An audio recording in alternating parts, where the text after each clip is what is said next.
दो जादुई फ्रॉक। बिंदिया को गए सप्ताह हो गया। काजल को संभालना मेरे लिए कठिन होता जा रहा है। लाख कोशिशों के बावजूद भी मैं अपनी बेटी काजल की मां का फर्ज अदा नहीं कर पा रहा। ऊपर से मेरे कपड़ों का कारोबार भी ठप हो गया है। अब मेरे पास दूजा ब्याह करने के सिवा कोई चारा नहीं, क्योंकि इससे काजल को मां मिल जाएगी और मेरे घर को एक गृहिणी। रूपम काजल की परवरिश के लिए मोहना के साथ दूसरी शादी कर लेता है। शादी की रात। मोहना, मैंने यह पुनर्विवाह सिर्फ अपनी बच्ची की परवरिश के लिए किया है। उम्मीद है हम दोनों एक दूसरे की बच्चियों के माता पिता बन पाएंगे। जब आप मेरी अनाथ बच्ची को पिता का नाम दे सकते हैं, तो मैं काजल की माँ क्यों नहीं बन सकती। मैं बतौर अपनी दोनों बेटियों से एक समान प्यार करूंगी। दोनों दंपति अपने सोच को एक दूसरे से साझा करते हुए नए जीवन की शुरुआत करते हैं। अगली सुबह काजल अपनी सौतेली सुंदर बहन रूपाली के पास आकर कहती है, रूपाली, चलो खेलते हैं। दूर हट मुझसे काली कुरूपा। मुझे छूने की तेरी हिम्मत कैसे हुई? मेरी सुंदरता पर अपनी कुरूपता का कालिक पोतना चाहती है तू? रूपाली ऐसे बात करती है अपनी बड़ी बहन से? माँ, मैं इस कूड़े कीच को अपनी बड़ी बहन नहीं मानती। ये सिर्फ मेरी सौतेली बहन है। रूपाली रूखे अंदाज में काजल को कड़वे शब्द बोलकर वहां से चली जाती है। उसी रात। माँ, आज मुझे आपके साथ सोना है। खबरदार, जो मेरी माँ के करीब भी आई तो कोयला खदान कहीं की। तेरी माँ तो मर गई है, ये मेरी माँ है।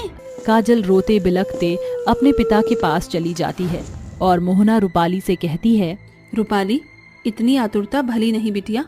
वो काली कमली मुझे फूटी आंख नहीं सुहाती, मगर ये घर उसके पिता का है। अगर उसे पता चल गया कि हम दोनों माँ बेटी उस काली कोड़न से बैर रखते हैं, तो हमारा दाना पानी उड़ जाएगा। अपना स्वार्थ साधने के लिए मुझे उस कोयला खदान से स्नेह का स्वांग रचना पड़ता है। इस तरह समय सप्ताहों के चरण में बदलते जाते हैं। एक सांझ घर लौटते वक्त दुर्भाग्यवश रूपम की दुर्घटना में जान चली जाती है, जिसके साथ सौतेली माँ बेटी का सताव शुरू होता है। अरे ओ काली कमली, पूरा घर फैला हुआ है और तू मजे से पलंग पर पसरी है। काम क्या तेरा मरा हुआ बाप करेगा? माँ, आप रूपाली के जैसे रूखे अंदाज में क्यों बात कर रही हैं? बंद करिए बचकानी बकैतियाँ। चलकर बर्तन चौका कर। अब तक सिर्फ तूने मोहना की ममता देखी है, गुस्सा नहीं। सौतेली माँ के खौफनाक स्वर शब्द से सहमी हुई काजल कामकाज करने लगती है। सुनो काली कुरूपा, कल से तू अपने पिता के कपड़ों के ठेले को लेकर कमाई करेगी, वरना तुझको घर से बाहर का रास्ता दिखाते मुझे जरा भी देर नहीं लगेगी। घर से बेघर होने की सोच से काजल अगले दिन से कपड़ों का ठेला लिए बाजार की ओर बढ़ने लगती है। सुंदर सुंदर फ्रॉक ले लो। आओ आओ बच्चों, आओ काकी, कपड़े ले लो। कुछ देरी के बाद। सवेरे से सांझ हो गई, अंधेरा भी घिरने वाला है, मगर अब तक एक भी कपड़ा नहीं बिका। ये कहते हुए काजल अपना ठेला बढ़ाने लगती है। तभी आसमान से घायल परिंदा उसके ठेले पर आ गिरता है। अरे, ये परिंदा तो घनघोर घायल है, क्या करूं? काजल पेड़ के पास पड़े घड़े से परिंदे को पानी पिलाकर जैसे ही उसे सहलाती है, एक तेजोमय प्रकाशन के संग परिंदा एक जादुई परी में बदल जाता है। सर पर ताज, हाथों में सुनहरी छड़ी, ये तो एक परी का पहरावा है। तुमने सही पहचाना, मैं परी रानी हूँ, इसीलिए कि तुम मेरे प्राण की रक्षक ठहरी हो। कहो, मैं ये आभार कैसे उतार सकती हूँ? परी रानी, अगर आप सचमुच में मेरी मदद करना चाहते हो, तो सिर्फ मेरी काली काया को सुंदर कर दो, ताकि मेरी सौतेली माँ और बहन मुझसे घृणा ना करे। परी रानी जादुई छड़ी घुमाकर दो फ्रॉक, जिनमें से एक का रंग सुनहरा और दूजे का रंग लाल होता है, चकाचौंध होते हैं। उस फ्रॉक के इर्द गिर्द जड़े गोटे उसकी सुंदरता में चार चांद लगा रहे थे। ये फ्रॉक कितना सुंदर है, इसकी सुंदरता तो अब मेरी आंखों में ही नहीं समा रही। काजल, ये दोनों कोई साधारण फ्रॉक नहीं, बल्कि जादुई इच्छा पूर्ति फ्रॉक है। सुनहरी फ्रॉक तुम्हें सोने की मोहर, मूल्य से लेकर खान पान सब कुछ मुहैया कराएगी। और ये लाल फ्रॉक को जैसे तुम अपने तन पर पहनोगी, तुम्हारा चेहरा चांद सा चमकेगा। दोनों जादुई फ्रॉक का पुख्ता प्रमाण बताकर परी वहाँ से ओझल हो जाती है कि काजल कहती है, सूरज ढल चुका है, थोड़ी ही देर में सारा गांव अंधेरे से सराबोर हो जाएगा। ए परी रानी के जादुई सुनहरे फ्रॉक, इसी पल छिन्न मुझे पैसे दो। काजल के इतना कहते ही साधारण फ्रॉक सुनहरे रोशनी से प्रकाशमान होकर जादुई सुनहरी फ्रॉक में परिवर्तित होकर अपने भीतर से पैसे की बौछार करती है। अब इन पैसों की बलबूते मेरी सौतेली माँ मुझे नहीं सताएगी। काजल अपने कपड़ों के ठेले के साथ घर की ओर अग्रसर हो जाती है। ये लो माँ, आज के कपड़ों की कुल कमाई। आधी रात काजल लाल जादुई फ्रॉक को जैसे ही पहनती है, एक चकाचौंध चमकीली चमक उसे सर से पांव तक सराबोर करती है। और जैसे ही काजल आईने में अपना अक्स देखती है तो कहती है, ये तो कमाल हो गया, इस जादुई लाल फ्रॉक ने तो मेरी काया पलट ही कर दी। कहीं ये मेरा सपना तो नहीं? क्या सचमुच मेरी बदसूरती खूबसूरती में कायम हो चुकी है? तुम्हारा शुक्रिया जादुई लाल फ्रॉक। काजल अपने सुंदर दूधिया चेहरे को देख फूले नहीं समाती। मुझे बड़ी जोरों की भूख लगी है। माँ ने मात्र मुझे एक रोटी को ही खाने को दिया। ए मेरी जादुई सुनहरी फ्रॉक, इसी पल मुझ भूखी की भूख का प्रबंधन करो। इतने में साधारण फ्रॉक उमड़ते घुमड़ते हुए हवा के बीचों बीच टंग जाता है और अपने भीतर से स्वादिष्ट व्यंजन की बौछार करता है। अरे वाह, मेरी सुनहरी जादुई फ्रॉक, तुमने तो खाने का खजाना ही लगा दिया। पिताजी के जाने के बाद मुझे भरपेट खाना आज भी नसीब न हुआ, मगर आज मैं दिल खोल कर खाऊंगी। भूखी नजरों से ताकते हुए काजल सारा खाना चट कर जाती है और कहती है, ए मेरे जादुई दोनों फ्रॉक, मेरी करीब कुमटी को महल में बदल दो। इतने में सुनहरे जादुई फ्रॉक काजल के कमरे को सोने के सांचे में ढले महलनुमा कमरे में तब्दील कर देता है, जिसके बाद काजल अपने जादुई लाल फ्रॉक को पहने चैन से सो जाती है। अगली सुबह, ए मेरी जादुई सुनहरी फ्रॉक, मुझे अपने पिता के कारोबार को आगे बढ़ाना है, मेरी सहायता करो। जादुई सुनहरे फ्रॉक से सैकड़ों सोने के सिक्के काजल की झोली में आते हैं। बिना वक्त गवाए मुझे इनका सौदा करने सुनार के पास जाना होगा, मगर उससे पहले इस लाल फ्रॉक को चेंज कर लेती हूँ ताकि बाहर जाकर इसकी चमक कम ना हो जाए। काजल जादुई लाल चमकीली फ्रॉक से साधारण फ्रॉक की मांग कर उसे पहनकर बाहर चली जाती है। ये सारी वारदात उसकी सौतेली माँ और बहन देख लेते हैं। माँ, वो चली गई, चलो। रूपाली भीतर आकर लाल चमकीले फ्रॉक को पहनकर बोलती है, ए जादुई लाल चमकीली फ्रॉक, जल्दी से मेरा चेहरा उस काजल से भी सुंदर कर दो। रूपाली के स्वार्थी शब्द सुनकर जादुई फ्रॉक उसके चेहरे को काला कर देती है। तभी काजल वहाँ आ जाती है। क्या हुआ रूपाली, तुम्हारा रूप सुंदर होने की जगह कुम्हलाकर काला क्यों पड़ गया? काजल, मुझे माफ कर दो, तुम्हारे जितना सुंदर चेहरा पाने की चाहत में मैंने इस लाल चमकीली फ्रॉक को पहन लिया। मुझे ये भद्दा रूप गवारा नहीं है। कुछ करो, मुझे मेरी पुरानी पहचान ही लौटा दो। ऐ मेरी जादुई लाल चमकीले फ्रॉक, रूपाली को उसका पुराना प्रारूप लौटा दो। इतने में लाल चमकीले फ्रॉक से चकाचौंध रोशनी रूपाली के रूप को सर से पांव तक जैसे ही सराबोर करती है, उसका सुंदर रूप लौट आता है। काजल, मैंने तुम्हारी भांति सुंदर बनने के स्वार्थ में आकर तुम्हारे जादुई फ्रॉक का इस्तेमाल किया, माफ कर दो मुझे। क्यों रूपाली, काला रूप तुम्हें चंद पल भी गवारा न हुआ? तुम दोनों माँ बेटी जब मुझे मेरे चेहरे को लेकर ताने मारती थी तो मेरा दिल भी यूं ही तार तार हो जाता था।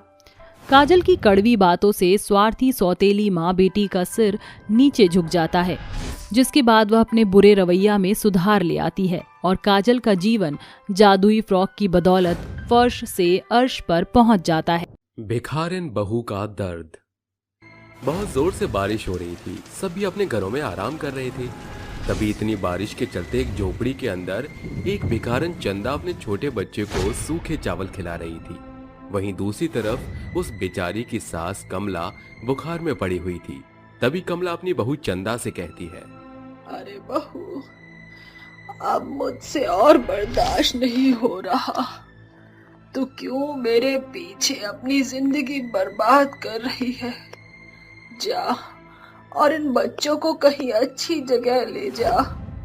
मेरा जो होगा मैं देख लूंगी बेटा। अरे माँ जी, आप ये कैसी बात कर रही हो?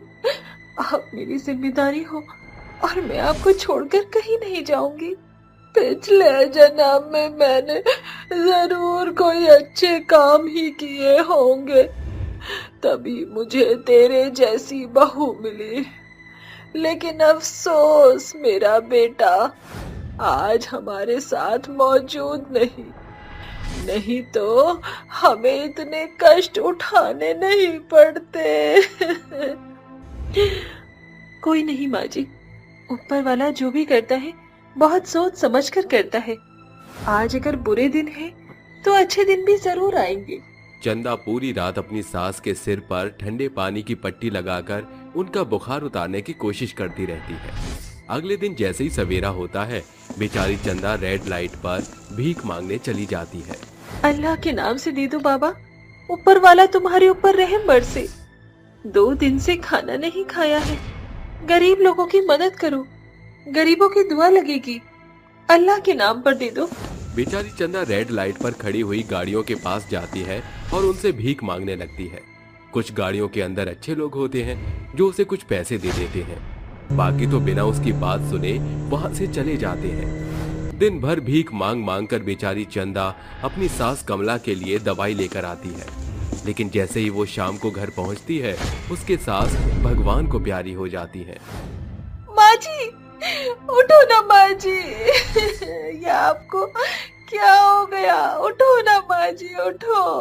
कमला के मरने के बाद चंदा का इस दुनिया में उसके बच्चों के अलावा और कोई नहीं बचा था, जिसके बाद वो बहुत ज्यादा अकेली हो गई थी। एक दिन रात के समय चंदा यहाँ से वहाँ करवटें बदलती रहती है और पूरी रात सोचती रहती है। भगवान, एक तो मेरा इस दुनिया में कोई नहीं था, मेरे पति को भी तूने मुझसे छीन लिया और मेरी इतनी अच्छी सास को भी तूने मुझसे छीन लिया। आखिर तू मेरे साथ ऐसा क्यों कर रहा है भगवान? मैंने ऐसे कौन से पाप कर दिए जिसकी सजा तू मुझे दे रहा है? बेचारी चंदा रोते रोते सो जाती है। अगले दिन फिर से वो भीख मांगने के लिए रेड लाइट पर पहुंच जाती है। चंदा की आवाज शुरू से ही बहुत ही प्यारी थी। जब भी वो कोई गाना गाया करती थी तो लोग उसकी तरफ आकर्षित होते थे। आती जाती खूबसूरत आवारा सड़कों पर, कभी कभी इत्तेफाक से कितने अनजान लोग मिल जाते हैं, उनमें से कुछ लोग भूल जाते हैं, कुछ याद रह जाते हैं। चंदा गाना गाते गाते लोगों से भीख मांगती है। उसकी आवाज सुनकर काफी लोग उसे पैसे देकर चले जाते हैं, जिसकी मदद से चंदा अपने घर के खर्च चला लिया करती थी। वहीं दूसरी तरफ चंदा को अपने बच्चों को स्कूल डालने की भी चिंता थी। एक दिन चंदा अपने दोनों बच्चों को स्कूल में लेकर जाती है। तभी स्कूल का प्रिंसिपल चंदा की हालत देखकर उससे कहता है, अरे जरा अपनी हालत तो देखो, तुम इन बच्चों को किस तरह पढ़ाओगी? तुम्हें पता भी है यहाँ पढ़ने के लिए कितना खर्चा लगता है। प्रिंसिपल साहब, बेशक से मैं एक भिखारिन हूँ, लेकिन मैं आपसे वादा करती हूँ कि मैं अपने बच्चों की पढ़ाई में कभी भी कोई कमी नहीं छोड़ूंगी। मैं आपके आगे हाथ जोड़कर कहती हूँ, मेरे बच्चों को अपने स्कूल में पढ़ा लो। मैं अपने बच्चों को अपनी तरह भिखारी की जिंदगी जीने नहीं दे सकती। चंदा की बातें सुनकर प्रिंसिपल को उसके ऊपर तरस आ जाता है, जिसके बाद प्रिंसिपल चंदा के बच्चों को अपने स्कूल में रख लेता है। चंदा भीख मांग मांग कर किसी तरह अपने दोनों बच्चों के लिए स्कूल की नई यूनिफॉर्म लेकर आती है और उन्हें स्कूल छोड़ने जाती है, जिसके बाद वो पूरे दिन रेड लाइट पर भीख मांगना शुरू करती है। ये रातें, ये मौसम, नदी का किनारा, ये चंचल हवा, कहा दो दिलों ने कि हम तो कभी भी न होंगे जुदा। ये रातें, ये मौसम, नदी का किनारा, ये चंचल हवा। चंदा गाना गा गा कर भीख मांगती रहती है, लेकिन कोई भी उसे भीख नहीं देता। तभी अचानक से रेड लाइट पर चंदा की मधुर आवाज सुनकर एक बहुत सुंदर कार आकर रुकती है। उस कार में से एक महेश नाम का सिंगर निकलकर बाहर आता है, जो चंदा के पास आकर उससे कहता है, अरे वाह, आपकी आवाज तो बहुत ही मधुर है। ऐसी आवाज तो मैंने आज तक कभी नहीं सुनी। क्या आप मुझे अपना गाना दोबारा गाकर सुना सकती हो? महेश के कहने पर चंदा उसको एक और गाना सुनाती है। चंदा का गाना सुनकर महेश को बहुत पसंद आता है, जिसके बाद महेश उससे कहता है, देखिए मैं एक बहुत बड़ा सिंगर हूँ, मुझे कलाकार लोगों की बहुत ज्यादा पहचान है। जो कला आपके अंदर है वो मैं कई समय से ढूंढ रहा हूँ, क्या आप मेरे साथ काम करना चाहोगी? महेश की ये बात सुनकर चंदा को अपनी आवाज पर ही विश्वास नहीं हो पाता, जिसके बाद वो महेश से कहती है, मैं एक भिखारिन हूँ, लेकिन मुझे ये समझ नहीं आ रहा कि एक भिखारिन के अंदर आपने क्या कला ढूंढी है। अरे तुम अपने आप को कम मत समझो, बस मुझे तुम्हारा साथ चाहिए, उसके बाद तुम इस दुनिया में आग लगा दोगी, आग। क्या तुम्हें अपने परिवार को एक अच्छी जिंदगी नहीं देनी? कब तक ऐसे भिखारियों की तरह भीख मांगती रहोगी? ऐसे मौके हर किसी को नहीं मिलते। अपना हाथ आगे बढ़ाओ और मेरे साथ चलो, मैं तुम्हारी पूरी जिंदगी बदल दूंगा। महेश की इस तरह की बातें सुनकर चंदा को एक हौसला मिल जाता है, जिसके बाद चंदा बिना सोचे समझे महेश के साथ चली जाती है। महेश उसे एक ऑडिशन में लेकर जाता है, जहां चंदा अपना एक गाना गाकर जजेस को सुनाती है। जीना यहाँ मरना यहाँ, इसके सिवा जाना कहाँ। जीना यहाँ मरना यहाँ, इसके सिवा जाना कहाँ। जिंदगी हमें तेरा एतबार ना रहा, एतबार ना रहा। चंदा इतना अच्छा गाती है कि सभी लोग उठकर उसके लिए तालियां बजाने लगते हैं। यहाँ तक कि जजेस भी चंदा के लिए उठकर तालियां बजाते हैं और चंदा से कहते हैं, अरे भाई, हमने कलाकार तो बहुत देखे, लेकिन इतनी अच्छी आवाज हमने पहली बार देखी है।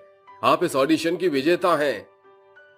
जब जजेस चंदा को अवार्ड देते हैं तो चंदा की आंखों से आंसू निकलने लगते हैं और वो ये सब देखकर बहुत खुश होती है। जिसके बाद महेश चंदा को अपने साथ ले जाता है और उसको एक अच्छे से घर में रहने की जगह देता है। दूसरी तरफ महेश चंदा के दोनों बच्चों को अच्छे स्कूल में भी डाल देता है। अब चंदा महेश के साथ मिलकर अपना खुद का एक गाना बनाने लगती है। देखते ही देखते चंदा बुलंदियों पर पहुंचने लगती है। एक दिन महेश चंदा से कहता है, चंदा देखो, मुझे गलत मत समझना, तुम्हारे साथ वक्त गुजारते गुजारते मुझे तुमसे बहुत प्यार हो गया है। क्या तुम मुझसे शादी करना चाहोगी?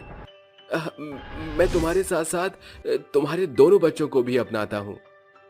महेश की बात सुनकर बेचारी चंदा की आंखों से आंसू निकलने लगते हैं, लेकिन वो मुस्कुराते हुए महेश से कहती है, जिसने मुझे एक इतना अच्छा जीवन दिया है और मुझे रंग से राजा बनाया है, उसे मैं भला कैसे मना कर सकती हूँ। मैं भी आपको मन ही मन प्रेम करती थी, लेकिन कहने से डरती थी। चंदा की बात सुनकर महेश बहुत खुश होता है और उसे गले से लगा लेता है। कुछ दिनों में उन दोनों की शादी हो जाती है और वो दोनों एक खुशहाल जीवन जीने लगते हैं। दहेज वाली चुड़ैल। रात में एक चुड़ैल लाल साड़ी में हवा में उड़ते हुए गांव में घूम रही थी और इस बात की कानों कान किसी को खबर नहीं थी। तभी उस चुड़ैल को एक खिड़की के सहारे अंदर कुछ अजीब सा देखने को मिलता है, जहां एक औरत और आदमी उस पर अत्याचार कर रहे थे। ये देखकर चुड़ैल को गुस्सा आता है और वो घर में जाकर उन दोनों को मार देती है। आज के बाद किसी ने भी औरतों के साथ ऐसा कुछ किया तो मैं उसे जिंदा मार डालूंगी, छोड़ूंगी नहीं उसे, और ऐसे आदमियों की जिंदगी मैं नर्क बना दूंगी। आखिर इस लाल साड़ी वाली चुड़ैल ने ऐसा क्यों कहा और वो आदमियों के खिलाफ क्यों थी, और चुड़ैल ने ऐसा क्या देखा उस खिड़की से? जानने के लिए कहानी में एक हफ्ते पीछे चलते हैं। चुड़ैल अपना रूप बदलकर गांव में जाती है और वो प्यासी होने का नाटक करती है। कोई पानी पिला दो, कोई पानी पिला दो, बहुत दूर से चलकर आ रही हूँ, मेरा गला सूख रहा है, कहीं मैं मर ना जाऊं, कोई तो पानी पिला दो। ऐसा कहकर जब वो गिरती है तो विशाखा आकर उसकी मदद करती है। अरे बहन जी उठिए, आप ठीक तो है ना? आपको पानी चाहिए? रुकिए, पहले मैं लेकर आती हूँ, इधर छांव में बैठ जाइए। जी शुक्रिया। तभी विशाखा पानी लेकर आती है और शीला को पिला देती है।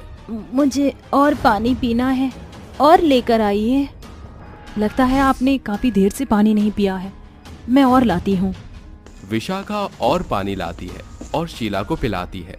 तभी वो कहती है, शुक्रिया मुझे पानी देने के लिए, मैं बहुत प्यासी थी। इसमें शुक्रिया कैसा करना, प्यासे को पानी पिलाना तो धर्म वाली बात होती है। आपने खाना भी नहीं खाया होगा, मैं आपके लिए खाना भी लगा देती हूँ। आइए इस घर में। जी चलिए। तभी दोनों अंदर जाते हैं और विशाखा उसे खाना खिलाकर कहती है, आप बुरा ना माने तो क्या मैं आपका नाम जान सकती हूँ? जी जरूर, मेरा नाम शीला है। और आपका? जी मेरा नाम विशाखा है। आपको और खाना चाहिए? नहीं नहीं, बस मेरा पेट भर गया। अच्छा, तो आप यहाँ कैसे पहुंची? सच बताऊं तो मैं दूसरे गांव से यहाँ आई हूँ। मेरे पति ने मुझ पर बहुत अत्याचार किया, उनसे बचने के लिए मैं यहाँ तक भागते भागते आ गई। इसलिए अब मेरे पास रहने का ठिकाना भी नहीं है। अरे, आपके पति ने आपके साथ बहुत गलत किया। आपने कुछ शिकायत दर्ज नहीं कराई?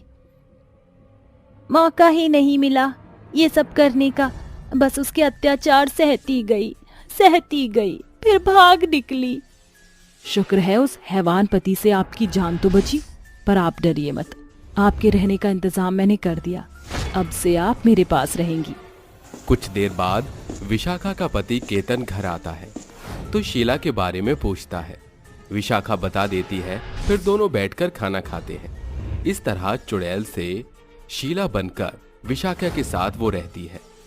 तभी रात होते ही वो साड़ी में उड़ते हुए गांव में घूमने लगती है। कुछ देर बाद आकर विशाखा के घर में सो जाती है। अगली सुबह जब विशाखा उठती है तो घर को चमकता हुआ पाती है।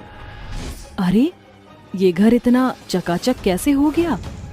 माफ कीजिएगा, पर आपके उठने से पहले ही मैंने उठकर सारी सफाई कर दी। अब आप मुझे रख रही हैं तो थोड़ा फर्ज तो मेरा भी बनता है। ठीक है। अच्छा विशाखा, अभी मुझे प्यास लगी थी तो पानी नहीं था, क्या हम दोनों कुएं पर पानी लेने चले? हाँ हाँ चलो, चाय भी तो बनानी है। दोनों जब मटका लेकर कुएं की ओर जाती हैं, तो एक पति अपनी रोती हुई पत्नी का हाथ पकड़कर उसे घर पर ले जाता है। अरे अरे, वो क्या हो रहा है? हमें वहाँ जाना चाहिए। अरे नहीं, कोई जरूरत नहीं। उसका पति पीकर हमेशा अपनी पत्नी को मारता है और उसे दहेज की मांग करता है। भगवान ने दो हाथ पैर दिए हैं और शादी करने के बाद भी दहेज बोलता है, इसकी तो खबर लेनी चाहिए। रहने दो शीला, तुम उसका मुकाबला नहीं कर पाओगी, वो तुम पर भी हाथ उठा सकता है। ऐसा कहकर विशाखा शीला को अपने साथ कुएं से पानी भरवा के घर ले आती है और मन ही मन चुड़ैल कहती है, इस आदमी की इतनी जरूरत कि इसने अपनी पत्नी पर हाथ उठाया, वो भी सिर्फ दहेज के लिए। अब मैं इसे नहीं छोड़ूंगी, रात होने का इंतजार है बस मुझे। ये कहते ही चुड़ैल रात के 12 बजे का इंतजार करती है और दोनों के सोने के बाद वो अपने असली रूप में आकर उसी घर की ओर जाती है और उस आदमी पर पानी फेंक कर कहती है, उठ ना मर्द बेरोजगार, तेरी इतनी हिम्मत कि तूने अपनी बीवी को सरेआम घसीटा और उस पर हाथ उठाया। चुड़ैल, अरे बचाओ कोई, अरे बचाओ, अरे नंदिनी मेरी रक्षा करो, अरे मेरी रक्षा करो नंदिनी। उसे ही मार कर तुम्हें अपनी रक्षा करवानी है। पहले तो तुमने अपनी बीवी से दहेज मांगा था, क्यों, है ना? तो क्या हो गया, मैंने कौन सा पाप कर दिया? अरे हर औरत दहेज देती है। हरिया के मुंह से यह सुनकर वो उसे जमीन पर पटकने लगती है। छोड़ दो, छोड़ो मुझे, अरे मुझे बड़ा दर्द हो रहा है, अरे छोड़ो। अरे अरे, आप ऐसा क्यों कर रही हैं? छोड़ दो इन्हें। तुम भूल गई हो, इसने तुम्हें दहेज के लिए मारा था। उसी का सबक सिखा रही हूं उसे, ताकि आज के बाद तुमसे ये कभी दहेज न मांगे। मैं आपकी बात से सहमत हूँ, पर इन्हें कुछ मत करिए। अगर ये नहीं रहेंगे तो मैं किसके सहारे जीऊंगी? तेरी बीवी तुझे छोड़ने के लिए कह रही है। अब बता, आज के बाद उससे दहेज मांगेगा? नहीं, बिल्कुल नहीं, कभी दहेज नहीं मांगूंगा। मुझे छोड़ दो, बख्श दो मुझे। ठीक है, छोड़ देती हूँ। दोबारा ऐसा किया तो वापस आकर तेरी जान ले लूंगी। और हाँ, मेरे बारे में किसी को बताने की कोई जरूरत नहीं है। हम नहीं बताएंगे, नहीं बताएंगे। मेरी मदद करने के लिए शुक्रिया। ऐसा कहते ही चुड़ैल वहां से गायब हो जाती है और फिर उसे खिड़की से कुछ ऐसा ही दिखता है। जी हाँ, एक सास और उसका बेटा एक औरत पर अत्याचार कर रहे थे। अरे जाना, अपने बाप से पैसे क्यों नहीं ला रही है? दिख नहीं रहा? घर कंगाल जैसे होता जा रहा है। मेरे बेटे की नौकरी चली गई है। जा और अपने बाप से पैसे लेकर आ। अपने मगरमच्छ के आंसू बहाना बंद कर और पैसे लेकर आ दहेज के। दहेज के पैसे अभी भी बाकी हैं। माँ जी, ऋषि जी, मैं आपके आगे हाथ जोड़ रही हूँ। मैं आपसे कितनी बार कहूँ कि मेरे पिताजी आपको पहले ही दहेज दे चुके हैं। आपने जितना शादी में बोला था उससे दुगने पैसे दिए हैं उन्होंने। अब तो उनके पास खेत भी नहीं, मैं कहाँ से पैसे लाऊं? लगता है माँ ये ऐसे नहीं मानेगी। आज इसे जिंदा ही जला देंगे। ये माँ बेटे, इससे पहले ज्योत्सना को जलाए मुझे इसे बचाना होगा। ये कहते ही चुड़ैल माँ बेटों को हवा में पटक कर मार डालती है और कहती है, तुम ठीक तो हो ना? मेरी मदद करने के लिए शुक्रिया। अगर आप नहीं आती तो मैं अपनी जान भी दे देती, क्योंकि मेरे पिताजी पर और दहेज के पैसे नहीं थे। तुम चिंता मत करो, जो भी इस गांव में दहेज मांगेगा उसका मैं यही अश्र करूंगी। ये सब होता हुआ खिड़की से विशाखा देख लेती है और अपना रूप बदलने के बाद जब शीला बाहर आती है तो विशाखा कहती है, शीला, मुझे पता है तुम एक चुड़ैल हो। मैंने सब अपनी आंखों से देख लिया है और तुमने मदद की ये भी मैंने देखा। पर तुमने मुझसे झूठ क्यों बोला और उस आदमी को क्यों मारा? मुझे सारे सवालों का जवाब दो। तुमने ठीक पहचाना, मैं एक चुड़ैल हूँ और मैं तुम्हारे सारे सवालों का जवाब दूंगी। दरअसल 10 दिन पहले ही मेरी मौत हो चुकी थी। मेरा पति मुझसे बार बार पैसों की मांग करता था। ज्योत्सना जैसे ही मेरी भी हालत थी। मेरे पिताजी ने मेरी शादी और दहेज में सारा पैसा लगा दिया। उसके बाद भी मेरे पति पंकज शादी के 1 महीने बाद ही पैसे मांगने लग गए। पंकज जी, आप ये कैसी बातें कर रही हैं? मेरे पिता सारा पैसा दे चुके हैं आपको, फिर भी आप मांग रही हैं? हाँ, मुझे पैसे चाहिए क्योंकि सारा पहले का पैसा पहले सट्टे में लगा दिया है। आपको शर्म भी आती है जरा सी भी? तेरी इतनी हिम्मत, अभी बताता हूँ। ये कहते ही पंकज उसे बहुत मारता है। वक्त बीतता है। पंकज जितनी बार उससे दहेज मांगता है वो उससे मार खाती है और पैसे न देने पर पंकज उसे इतना पीटता है कि शीला अपने प्राण त्याग देती है। बस उसी की वजह से मैं मर गई, इसलिए मैं नहीं चाहती कि कोई और मेरी तरह मरे। इसलिए हर दहेज लेने वाले आदमी से मैं नफरत करती हूँ, सबक सिखाना चाहती हूँ। मुझे माफ करना शीला, मैंने तुम्हें बहुत गलत समझा। तुम्हारे पति के मरने के बाद तुम्हारी आत्मा भटक रही है ना? मैं तुम्हारे लिए जरूर पूजा करूंगी। शुक्रिया, और कोई भी दहेज मांगे तो तुम उसका विरोध जरूर करना। जरूर करूंगी। इसी के बाद विशाखा शीला की शांति पूजा करके उसे मुक्ति दिलाती है और शीला हमेशा के लिए चली जाती। सास बहू की गुल्लक बचत। अरे बहू, जरा जल्दी से 2 गिलास पानी ले आना। माधवी घूंघट ताने अपनी बेटी बबली के साथ पानी का ग्लास पकड़े बाहर आती है। ये लीजिए बाबूजी पानी। ये लीजिए पिताजी, पानी पीजिए। शुक्रिया मेरी बच्ची। ये लो माधवी, ये घर खर्च के पैसे माँ को दे देना। अरे पारितोष, 500 रुपए देने की क्या जरूरत है? दाना पानी चलाने के लिए 200 रुपए बहुत हैं। क्यों जी, क्या हो जाएगा जब पारितोष पूरे 500 रुपए दे देगा तो? अरे तुम सास बहू इन 500 में से 1 पैसे की भी बचत नहीं कर सकोगी। उन्हें साज श्रृंगार की खरीदारी की ऐसी खुमारी चढ़ती है कि सारे पैसे लाली पाउडर में फूंक आती हैं। वो कहावत तो आप सबने सुनी होगी, थोथा चना बाजे घना। कुछ ऐसा ही हाल था प्रवीण और पारितोष का। प्रवीण दोनों सास बहू को पैसे की बचत के ऊपर बड़ा बखान बयान करता। ये कहानी है बलिहार गांव में रहने वाले एक संयुक्त परिवार की। परिवार के मुखिया थे प्रवीण, जिसकी पत्नी थी सुरेखा। पारितोष और माधवी भी बतौर दंपत्ति परिवार में शुमार थी। 12 वर्षीय बबली उनकी बेटी थी। दोनों बाप बेटे चाय की स्टॉल चलाया करते थे। ये लो माँ, कल का घर खर्च 200 रुपए। फिर वही 200 रुपए। अरे बेटा, कभी तो घर खर्च में 10-20 रुपए बढ़ा कर दिया करो।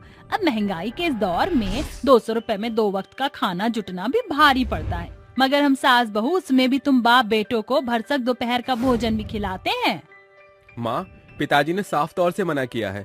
कि घर खर्च से एक भी पैसे ज्यादा नहीं देना। पर पारितोष, हम सास बहू कोई बेफिजूल खर्च तो करेंगी नहीं, बल्कि भरसक इन पैसों को बचत करेंगी। तुम दोनों सास बहू घर संभाल लो, वही बड़ी बात है। हम दोनों बाप बेटे को बचत करने की बतौर सूझबूझ है। ये बोलकर पारितोष काम के लिए रवाना हो जाता है और सुरेखा बोलती है, दोनों बाप बेटे एक ही थाली के चट्टे बट्टे बने बैठे हैं। जाने इन्हें क्यों लगता है कि हम सास बहू को बचत करना नहीं आता, जबकि घर की गृहिणी से बेहतर बचत और कोई कर नहीं सकता। जाने दे बहू, तू इन बाप बेटे की बोली से अपना जिया मत जला। समय गुजरता है। एक सांझ जब दोनों बाप बेटे चाय का स्टॉल चला रहे होते हैं, तभी गैस का रिसाव से स्टॉल के इर्द गिर्द आग फैल जाती है, जिससे प्रवीण के शरीर का आधा भाग जल जाता है। दूर खड़ा पारितोष दौड़कर अपने पिता को बाहर निकालता है। अरे, मुझे पिताजी को फौरन अस्पताल लेकर जाना होगा। पारितोष फौरन प्रवीण को अस्पताल लेकर आता है, जहां डॉक्टर जांच पड़ताल करता है। डॉक्टर साहब, बाबूजी कैसे हैं? देखिए, आपके बाबूजी की हालत बेहद नासाज है। शरीर का आधा हिस्सा आग से झुलस गया है। इमीडिएटली सर्जरी शुरू करनी होगी। आप फौरन काउंटर पर 2 लाख रुपए जमा करा दीजिए। 2 लाख? डॉक्टर साहब, आप बाबूजी की सर्जरी शुरू कीजिए। मैं पैसों का बंदोबस्त करके आता हूँ। पारितोष कपकपाते कदमों से गांव की ओर अग्रसर होता है और साहूकार के पास आकर कहता है, साहूकार जी, मेरे पिताजी की अवस्था बहुत गंभीर है। वो अस्पताल के बिछोने पर पड़े जिंदगी और मौत से लड़ रहे हैं। उनकी सर्जरी के लिए 2 लाख रुपए की जरूरत है। तो जाकर बचा अपने बाप को। वैसे तो तुम दोनों बाप बेटे बचत की बखान करते नहीं थकते। साहूकार पारितोष को पैसे की बजाय बचत के ताने सुनाता है। रोते बिलखते हुए पारितोष अपने घर पहुंचता है। पारितोष, ये क्या बुरी हालत बना रखी है तूने, और तेरे पिता कहाँ हैं? माँ, पिताजी अस्पताल में पड़े हैं। पारितोष सिसकते हुए सास बहू से सारी वारदात बयां करके बोलता है, अरे, कितना बेबस बेटा बन गया हूँ आज मेरे हाथ में अपने पिता की जान बचाने के लिए एक पाई भी नहीं। दर दर भटकने के बावजूद भी उस बुरे दौर में मेरी किसी ने मदद नहीं की। मगर आप और बाबूजी तो बचत करते थे ना?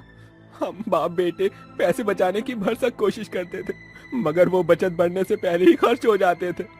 पारितोष, हम सास बहू के रहते तेरे बाबूजी का बाल भी बांका नहीं हो सकता। हम दोनों सास बहू ने बुरे दौर के लिए कुछ बचत की है, जिनका जिक्र हमने तुम बाप बेटे से कभी ना किया था।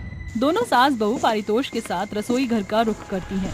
पारितोष, वो दीवार का दराज खोल कर देख, उसके भीतर 2 बड़े बचत गुल्लक होंगे। माँ जी, चावल के डिब्बे से भी 2 गुल्लक निकले। अभी तो बेड के नीचे से गुल्लक, संदूक के अंदर के गुल्लक निकालना बचा हुआ है। तीनों मिलकर तमाम बचत गुल्लक को बाहर निकालते हैं। कुल मिलाकर 10 गुल्लक हैं। इतनी सारी बचत गुल्लक आप सास बहू के हैं? बेटा, ये बचत गुल्लक हम सास बहू पिछले 10 साल से जोड़ बटोर रही हैं।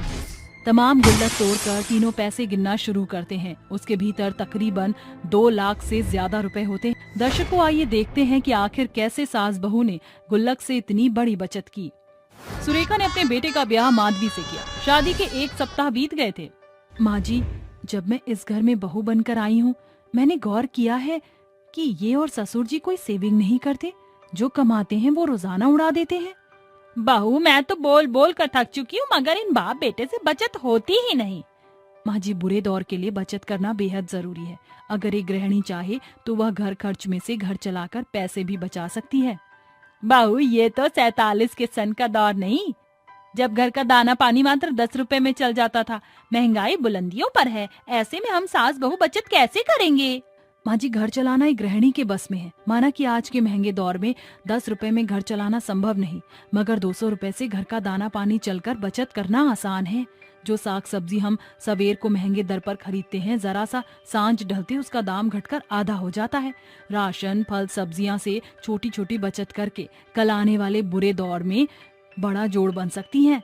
ठीक है, अब हम सास बहू बचत करेंगे।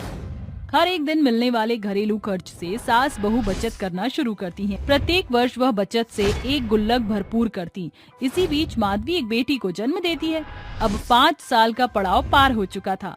माँ, बाबूजी मुझे कब स्कूल में दाखिला दिलाएंगे?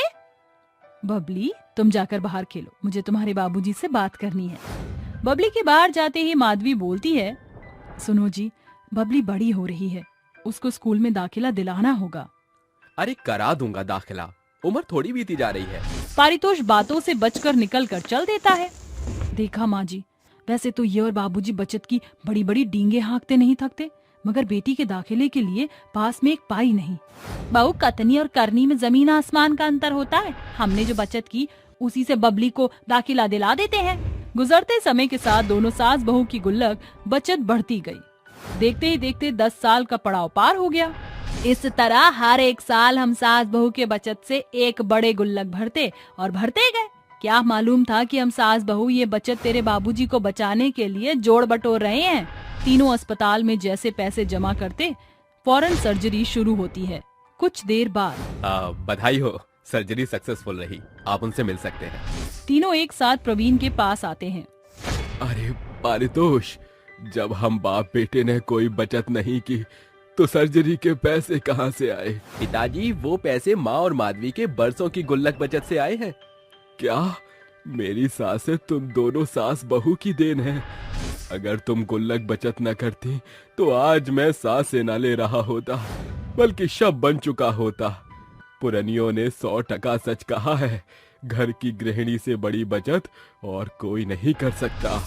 इस घटना के बाद दोनों बाप बेटे की भटक खुलने के बाद वह भावी भविष्य में अपनी कमाई सास बहू को सौंपने लगे। सास बहू की बड़ी बचत से उन्होंने एक सुखदायी घर का बसेरा बनाया, जहां वह संयुक्त परिवार सुकून से रहते हैं। कोई नहीं जानता कि बुरा दौर कब आन पड़ जाए, इसलिए बचत करना बेहद जरूरी है। चुड़ैल की बांझ बेटी पर अत्याचार। मुझे छोड़ दो। अरे मोरी मैया, अरे रे रे रे, मेरी कमर टूट गई। छोड़ दे चुड़ैल मुझे। क्या बोला तूने? मुझे छोड़ दूं? तुझे ऐसे कैसे छोड़ दूं? अभी तुझे और ऋषभ का हिसाब करना है मुझे। नहीं, मेरे साथ ऐसा मत करना, हमें माफ कर दो, हमें छोड़ दो। ऐसे कैसे छोड़ दूं? ये ले। ये कहते ही चुड़ैल मंजू के साथ अब ऋषभ नाम के लड़के को भी हवा से जमीन पर पटक रही थी। पर आखिर चुड़ैल उनके साथ ऐसा बर्ताव क्यों कर रही थी और वो लड़का किस चीज की माफी मांग रहा था, जानने के लिए कहानी में कुछ समय पीछे चलते हैं। रात के समय सब बैठकर खाना खा रहे थे। तभी उनके घर पर पाकी की नंद सुप्रिया अपने बच्चे को गोद में लिए आती है और मंजू के गले लगकर कहती है, माँ देखो मैं आ गई और आपका नाती भी आ गया। अरे बाप रे बाप, तूने तो मुझे वो कर दिया, क्या कहते हैं, सरप्राइज। अरे माँ जी, सरप्राइज बोलते हैं उसे। हाँ वही, पर माँ बेटी के बीच में तू क्यों बोल रही है? हट जा मनहूस, मुझे अपने नाती के साथ खेलने दे। इतने साल हो गए हैं, जो चीज मैं तुझसे उम्मीद कर रही हूँ वो तू मुझे नहीं दे रही है। बांझ कहीं, सबके पोते पोतियां हो गए, मेरी बेटी के बच्चा हो गया, पर तूने तो कसम खा ली है कि तू मुझे दादी बनाना ही नहीं चाहती। माँ जी, आप ऐसा क्यों कह रही हैं? जो चीज आपको खल रही है वो आपसे ज्यादा मुझे खल रही है। अरे क्या मैं माँ नहीं बनना चाहती? आपकी तरह मेरे भी अरमान हैं। भाभी, ये तुम माँ से कैसे बातें कर रही हो? देख ले सुप्रिया, तेरी भाभी मुझसे कैसे जुबान चलाती है। अरे गली की औरतें इतना मुझे कोसती हैं, चिढ़ाती हैं, अपना हाथ में पोता लेकर। मेरा दिल जो चल नहीं होता उसका क्या? जो भी हो माँ जी, पर कम से कम ऐसा तो मत बोलिए। तो क्या तेरी आरती उतारूं? 4 साल से तू बांझी है, जरूर तू माँ ही नहीं बनना चाहती होगी, इसलिए तो तू ऐसे मुझे पोते के लिए तरसा रही है। छी माँ जी, आपको शर्म नहीं आई ऐसी घटिया बात अपनी बहू को बोलते हुए, वो भी सबके सामने? बस पाखी, बहुत हो गया। अब मैं अपनी माँ के खिलाफ कुछ नहीं सुनूंगा। शायद माँ सही कह रही है, तुम हो ही ऐसी, इसीलिए तो आज तक मुझे बच्चा नहीं दिया। सच में तुम तो बांझ निकली। ऋषभ, आप भी मुझे ये सब कह रहे हैं? ठीक है, अब मैं ये घर ही छोड़कर चली जाऊंगी, हमेशा के लिए। बाकी इस घर से एक कदम भी बाहर रखा तो बहुत बुरा होगा। ये कहकर ऋषभ उसका हाथ पकड़ लेता है और उसे जाने ही नहीं देता। बाकी उससे अपना हाथ छुड़ाती है तो ऋषभ गुस्से में उसे चांटा मारकर कमरे में ले जाता है और बेल्ट से मारने लगता है। छोड़िए मुझे, दर्द हो रहा है। आप क्या कर रहे हैं? माँ, अरे जितना चाहे अपनी माँ को आवाज लगा लो, वो तो स्वर्ग चली गई है, अब तुम्हें बचाने थोड़े ही आएगी। ऋषभ उस पर लगातार अत्याचार करता है। वहीं मंजू अपनी बेटी के साथ तमाशा देखती है। अगले दिन मंजू पाखी से चाय पकौड़े बनाने के लिए कहती है तो पाखी कहती है, माँ जी, आपको मेरे हाथ के चाय के पकौड़े खाने हैं, वो भी एक बांझ के। क्या आप सच में खाना चाहती हैं? आप खाना चाहती हूँ या नहीं, पर मैं नहीं बनाऊंगी। तेरी इतनी हिम्मत, तूने मुझसे जबान लड़ाई। ये कहते ही मंजू उसे एक तेज का चांटा मारती है, जिससे वो गिर जाती है। अपने पति और सास का ऐसे जवाब देगी तो भगवान तुझे हमेशा के लिए बांझ बनाकर रखेगा, समझी? आपकी ही हाय लगी है मुझे, जो मैं माँ नहीं बन पा रही। ये बोलते ही रोते रोते वो कमरे में चली जाती है। आए दिन ऋषभ और मंजू पाखी पर अत्याचार करने लगते हैं। पाखी अपनी माँ को हर रोज याद किया करती थी। एक दिन वो कमरे में बैठकर अपनी माँ की फोटो लिए बहुत रोती है। माँ, काश आप मेरे पास होती तो आज मेरी ये हालत ना होती। यहाँ कोई मुझे समझता नहीं है। माँ जी और ये मुझे बहुत मारते हैं।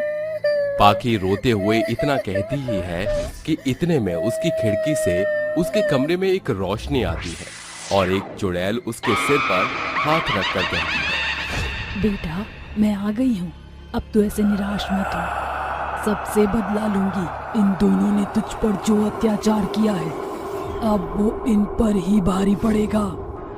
माँ, आप आ गई मेरे पास। माँ, मुझे आपकी बहुत बहुत जरूरत है। अच्छा हुआ आप आ गई। मेरी बेटी मुझे पुकारेगी तो आना ही पड़ेगा ना। आजा, मैं तुझे अपने हाथ से खाना खिलाऊंगी। हाँ माँ। ये कहते ही चुड़ैल उसे अपना हाथ से खाना खिलाती है और उसे अपनी गोद में सुलाकर सिर दबाती है। माँ, मुझे तो यकीन ही नहीं हो रहा कि आप आ गए हो। अच्छा लग रहा है बहुत। अब तू देख बेटा, इन लोगों का मैं क्या हाल करती हूँ। अगले दिन से ही चुड़ैल उन दोनों को परेशान करने लगती। कभी ऋषभ पंखे को चलाकर बिजली के झटके खाता है तो खाना खाते वक्त मंजू के मुंह में कंकड़ आ जाते हैं, तो कभी चुड़ैल उसे अपनी शक्ति से गिरा देती है। फिर उन माँ बेटे को जमीन में बार बार पटकती है। माँ, अरे माँ बचाओ, ये कौन कर रहा है माँ? अरे बेटा, मैं खुद बॉल की तरह हवा में उछल रही हूँ, पता नहीं ये कौन कर रहा है। अरे दैया, मेरी कमर टूट गई रे। अब आया ना मजा। जब हड्डी पसली एक हो जाएगी ना, दोनों की तो अकल भी ठिकाने आ ही जाएगी। मेरी बेटी को परेशान कर रहे थे ना। चुड़ैल, बचाओ। अरे कौन हो तुम और क्यों हमें सता रही हो? अभी तक नहीं पहचाना? मैं तुम्हारी समधन हूँ, पाकी की माँ, और तुमने जो मेरी बेटी के साथ किया है वही सब मैं तुम्हारे साथ करूंगी। ऋषभ, तुमने तो मेरी बेटी को बेल्ट से मारा है ना, तैयार हो जाओ। नहीं नहीं, मुझे मत मारिए। अरे मुझे माफ कर दीजिए, मुझे माफ कर दीजिए। और मारिए माँ इन्हें। इन्होंने मुझ पर बहुत हाथ उठाया है और बहुत बार बांझ बोला है। एक बार भी मुझे डॉक्टर के पास नहीं ले गए। तू फिक्र मत कर, इसकी तो काल ही उधेड़ दूंगी मैं। और समधन जी, आपने मेरी बेटी को बहुत चाटे मारे हैं, इसलिए अब खुद को लगातार चाटे मारिए। अगर आप रुकी तो मैं चालू हो जाऊंगी। हाँ चुड़ैल, समधन जी, मैं खुद को मारती हूँ। ये कहते ही चुड़ैल ऋषभ को बेल्ट से बहुत मारती है और उसकी सास खुद को चांटे मारती है। कुछ देर बाद मंजू का चेहरा टमाटर जैसा लाल हो जाता है और ऋषभ की पीठ भुट्टे की तरह सूख जाती है। तभी पाखी कहती है, माँ, फिलहाल के लिए इतना टॉर्चर काफी है इनके लिए, बाद में हम दोबारा सोचेंगे।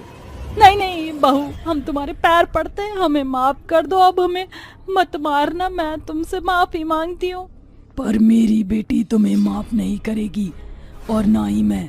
चलो पाखी मेरे साथ। ये कहते ही चुड़ैल अपना भेष बदलकर उसे डॉक्टर के पास ले जाती है और वो कहती है, माँ, आप रूप बदलकर मुझे यहाँ क्यों लाई हैं? तुझे सब पता चल जाएगा, सब्र कर। डॉक्टर आ गई। डॉक्टर नीजी, मेरी बेटी 4 साल से माँ नहीं बन पा रही है। आप जरा देखें क्या दिक्कत आ रही है। आखिर वो कब माँ बन पाएगी? आप थोड़ा रुकिए, मैं इनका कुछ टेस्ट करती हूँ, फिर रिपोर्ट्स आएंगी। ठीक है। ये कहकर डॉक्टर पाखी का जांच करती है 2 दिन बाद उसकी रिपोर्ट आ जाती है और वो कहती है, मिसेस पाकी, डरने की कोई बात नहीं है। तुम्हारे केस में थोड़ी कॉम्प्लिकेशंस हैं, लेकिन अगर तुम ठीक से दवाई लो तो तुम जल्दी ही माँ बन सकती हो। सच में डॉक्टर, मैं माँ बन सकती हूँ? मुझे तो यकीन ही नहीं हो रहा। Thank you so much doctor साहिबा। मुझे तो लगा था मैं कभी माँ ही नहीं बन पाऊंगी। मेरी हिम्मत टूट चुकी थी। मैंने कहा था ना, तुम माँ जरूर बनोगी।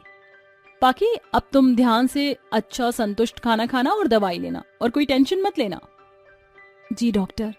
वक्त बीतता है। अब पाकी दवाइयों के साथ अच्छा आहार लेती है और अपना चेकअप भी करवाती है। कुछ दिन बाद डॉक्टर उसे गर्भवती होने की बधाई देती है। फिर चुड़ैल उसे अपने साथ रखकर उसका ख्याल रखती है। बेटा ये ले, जूस पी ले, बच्चे के लिए अच्छा होगा, और दवाई भी ले ले। जी माँ।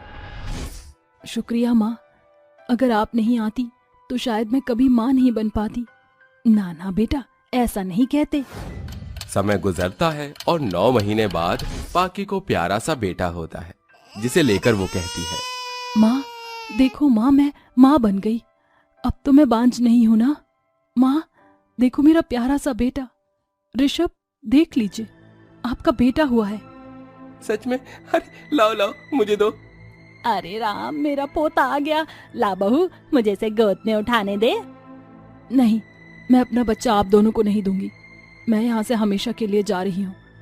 आपने मुझे बहुत मारा।